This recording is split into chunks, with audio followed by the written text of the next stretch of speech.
Bonjour à tous, aujourd'hui je vous propose une petite vidéo dans le cadre du GI2E Let's Go.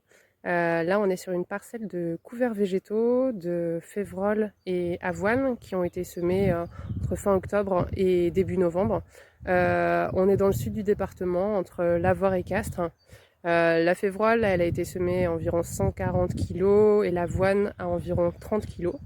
Et là, on est fin mars et le but du jeu, c'est de venir voir quelle est la biomasse de ces couverts-là avant destruction pour implantation de la culture d'été.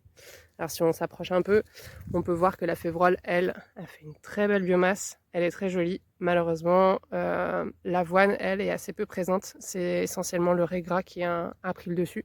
Alors c'est pas si grave parce que le raies gras a justement permis de boucher les trous, ça permet de déstocker aussi. Et puis par rapport à la destruction, ça va être fait avec une fraise, donc la gestion des graminées ne sera pas forcément problématique. Concernant la pesée, on va utiliser la méthode Merci. Alors là, vous voyez, on a un cerceau qu'on lance de façon aléatoire dans la parcelle, ça fait 0,5 m². On va couper au ras toutes les plantes qui sont présentes là-dedans, les séparer et les peser. Et grâce à l'outil en ligne de la méthode Merci, ça va nous donner une idée de la restitution de ce superbe couvert. Ici, on est sur une parcelle de couvert également, le même mélange, févrole-avoine, même itinéraire technique.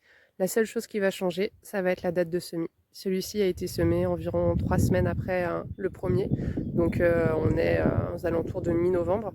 Et donc ce qu'on voit qui est flagrant, c'est bien sûr la biomasse qui n'est pas du tout la même.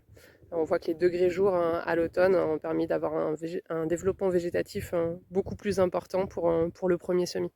Ensuite, autre chose qui est intéressante, c'est que là, pour le coup, l'avoine est beaucoup plus présente dans le mélange. On voit très bien, alors elle n'est pas très développée, mais on voit très bien qu'elle a très bien levé et qu'elle couvre bien le sol.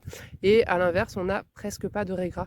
Alors ça met bien en évidence que le décalage de la date de semis entre fin octobre et mi-novembre a une réelle incidence sur la levée du raies gras.